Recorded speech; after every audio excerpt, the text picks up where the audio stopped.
Hello everyone, welcome in 50 years of celebrating Mountaineer football as we are already looking at week 4 on the 2025 season.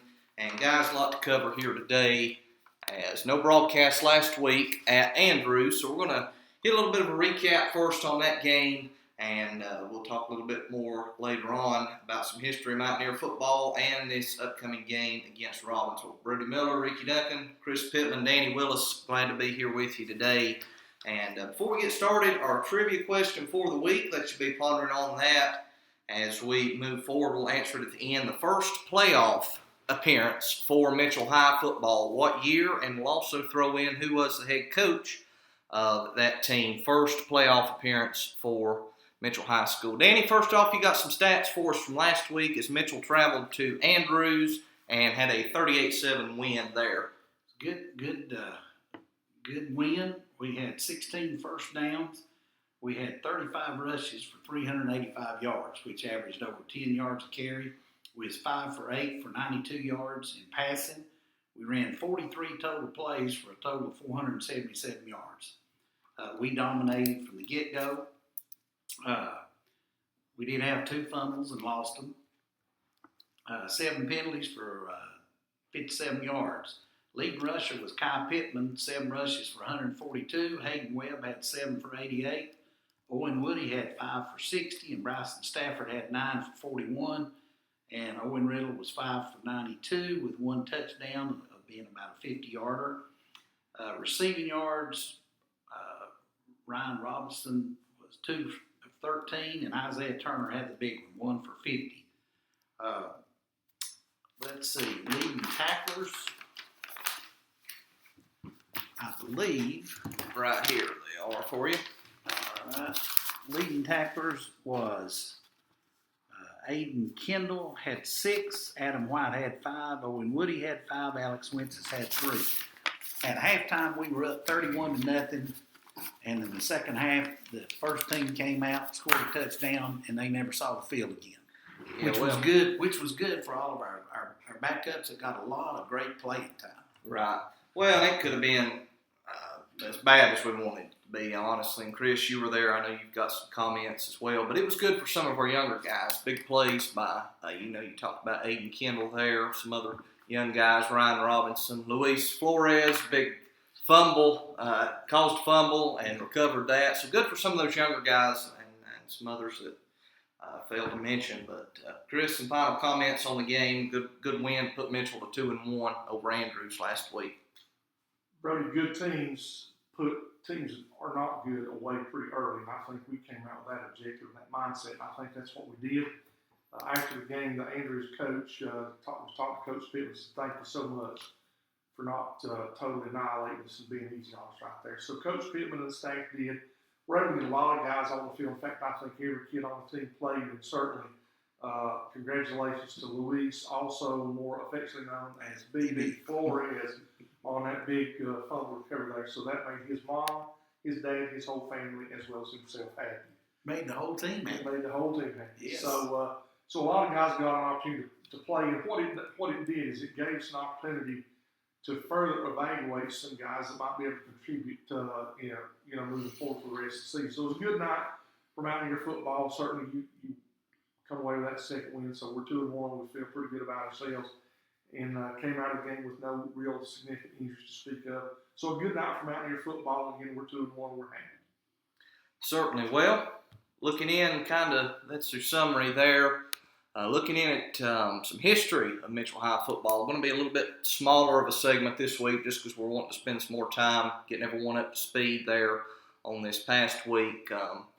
Guys, last time we were together 2 weeks ago, we talked about the years under Coach Leland Riddle and got all the way up to 1996, and we're going to continue on in 1996 under head coach Rick Sperling. But Chris, some final comments from last week's segment, or 2 weeks ago rather, segment on Leland Riddle as we head into the next era. One of his best years, Brody, actually was his last year. That 1995 team finished the year, I think, 82, 83, something like that. First game of the year, we played Swain County at home. At that time, Swain County was probably one of the more dominant teams in 1A football in Western North Carolina. Their head coach is Boyce Deeks, and they won several state championships. And a young man from there went on to University of Tennessee and had a really good career, a guy named Heath Schuler. And so we beat them at home.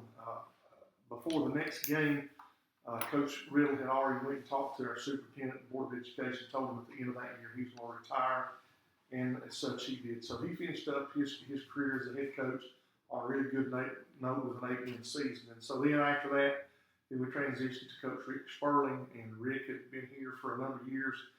He's from Madisonville, Tennessee, had a really good high school career, went on and played, and was a fine contributor at East Tennessee State University, came here as a young buck and worked under Coach Riddle for a number of years. And when Coach Riddle retired, then Coach Sperling took over, and he was the head coach for 3 years. His first team, by the way, was the first team that had been in the playoffs in a few years.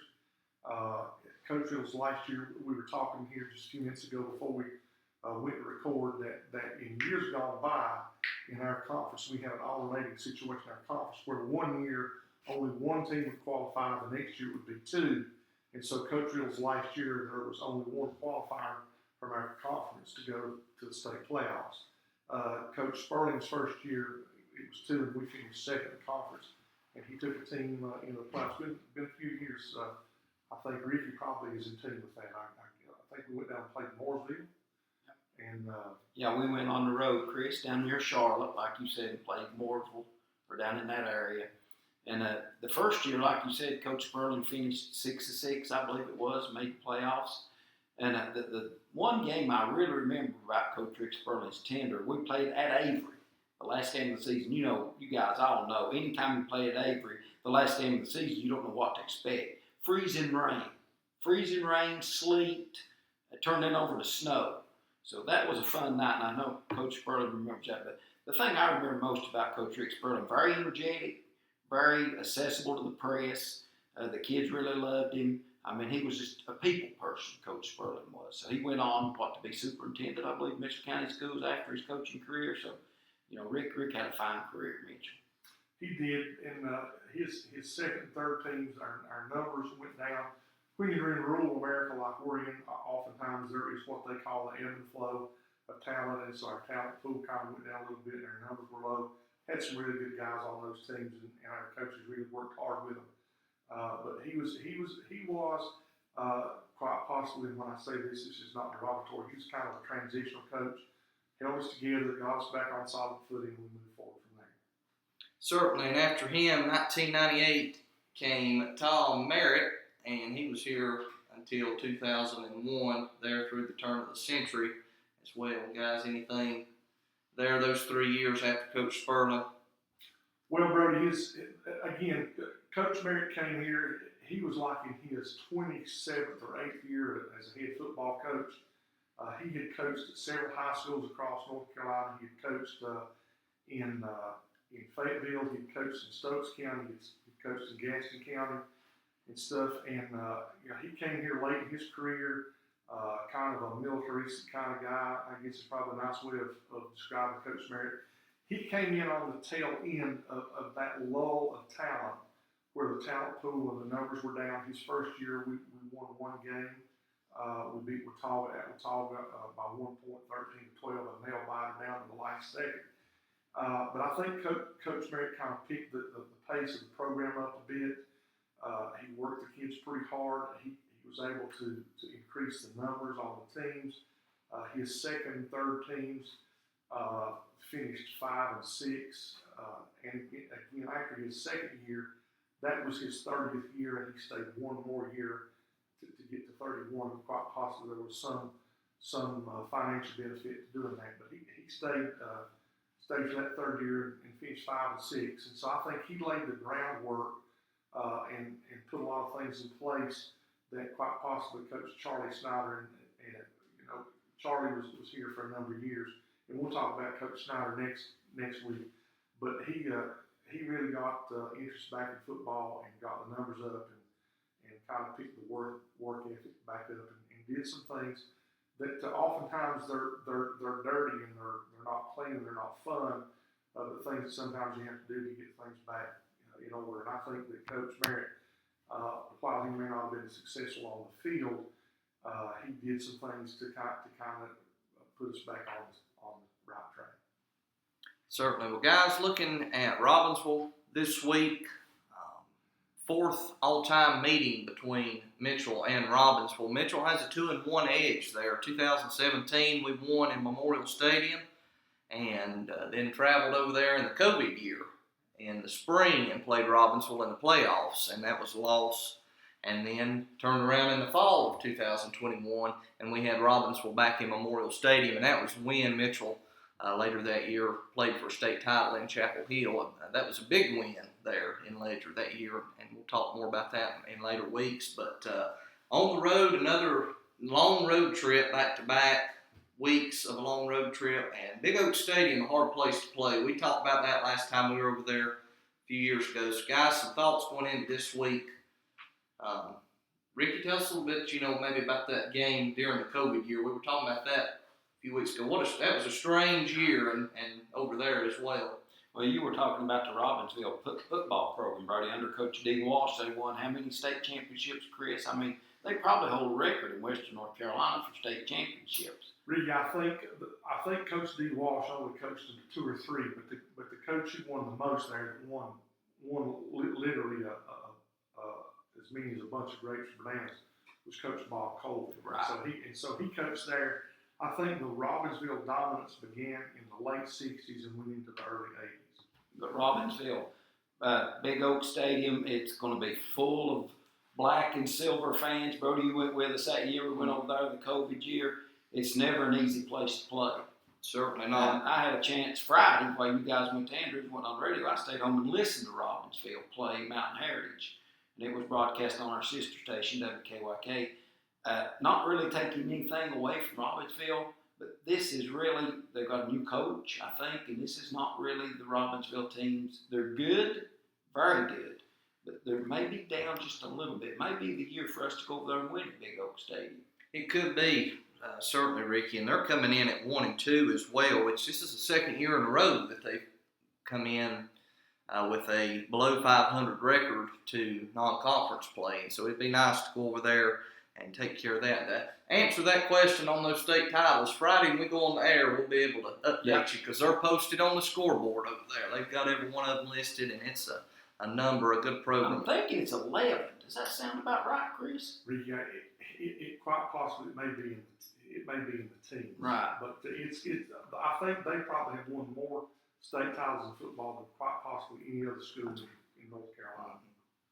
But yeah, they won week 1 against Tuscola this year by 14, lost to Franklin, and then last week, as Ricky said, lost to Mountain Heritage. Watching that game against Franklin on film and Mountain Heritage as well, I believe Mitchell's run game this week can be a big threat as we go over there. And Danny was talking about large numbers on stats a minute ago. We ran the ball very well at Andrews, and I look for big things once again out of Kai Pittman, Hayden Webb, Owen Riddle, quarterback, and I think Mitchell go in and put on a good show Friday night. Brody, I talked to our coaches again late last night. And I really think that this is going to be an above-average high school football team. They're probably not, as Ricky said, they're probably not quite as dominant as some of the Robbinsville teams in the past. I think they've got 2 pretty good running backs. I think their best running back is number 4. I can't call his name right off. They play very aggressively. Those really good Smoky Mountain teams do all the little things good. They block and tackle. They play hard. They get accurate on defense. They're aggressive. They're opportunistic on offense. Typically, they don't hurt themselves with a lot of penalties and turnovers and things like that. They are under a new coach, so it's his first rodeo, but he's been there a few years as a defensive coordinator and stuff. But there's a whole lot of difference between being a defensive coordinator, being the head coach in the big chair, and it's a totally different deal for him, I'm sure. But Robbinsville will play us hard, but it's a game that we can win.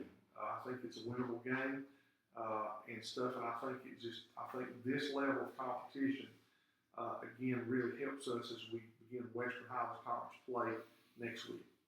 Certainly. Well, before we close off, a few scores last week as well from around the Western Highlands Conference. Avery picks up their first win on Asheville Christian Academy, 44-8. Mentioned a moment ago, Mountain Heritage over Robbinsville, 52-19. Polk fell short to Blue Ridge out of South Carolina, 35-19.